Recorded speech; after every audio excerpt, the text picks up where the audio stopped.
Hello and welcome to another edition of Client for Life. Thank you for joining me today. I'd like to particularly thank our recent members that have joined our program.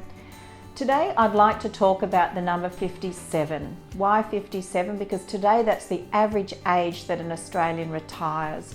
When I started Solid Investment Property, I spoke with the ABS, the Australian Bureau of Statistics, and we did a whole lot of research on what age Australians are intending to retire. About 40 years ago, the ABS did a study which showed that the majority of Australians actually believe that they would retire at 65.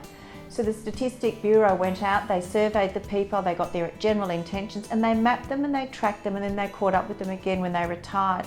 The average people actually retired at 57, not 65. Now there were a myriad of reasons for that, but the majority was that people actually felt they couldn't keep up with the work. Mental illness, physical illness, there were a whole host of reasons. Interestingly enough, women were retiring at 56 and men at 58. So the reason I wanted to talk to you about the number 57 today is if you're sitting here watching this blog, I ask you this question: what age are you intending to retire? I personally pegged my retirement at 57. And when I say my retirement, that was my transition to retirement.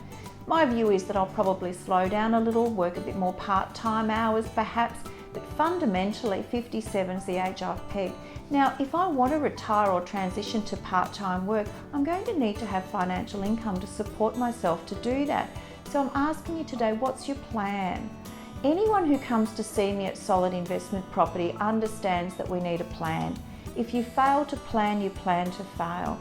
What I like all my clients to do is focus on buying an investment property every 1 to 3 years, and how we go about doing that is looking at the extra money that we've got left over after the money that we need to spend, we have to spend, and then it's the want to spend. You need to spend is your mortgage, the power, the have to spend is the school fees, the petrol in the car. At the end of the day, it's the discretionary spending that's left over.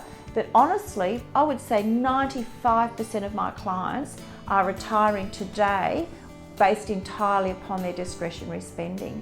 So if you're currently living pay packet to pay packet, the credit cards are rolling through faster than you know, and particularly if you're now paying your credit card down off a line of credit on your home, stop right there.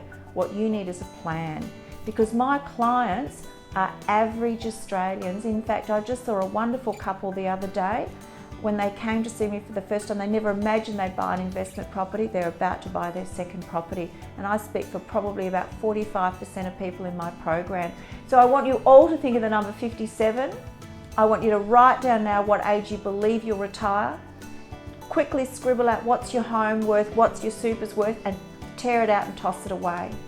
Your super you can't get to retirement, and a house you need a roof over your head. I want you to actually work out what you are worth today between your home and your super, and if it's not really to your satisfaction, give me a call right now and we'll get cracking on a plan. Thanks for listening.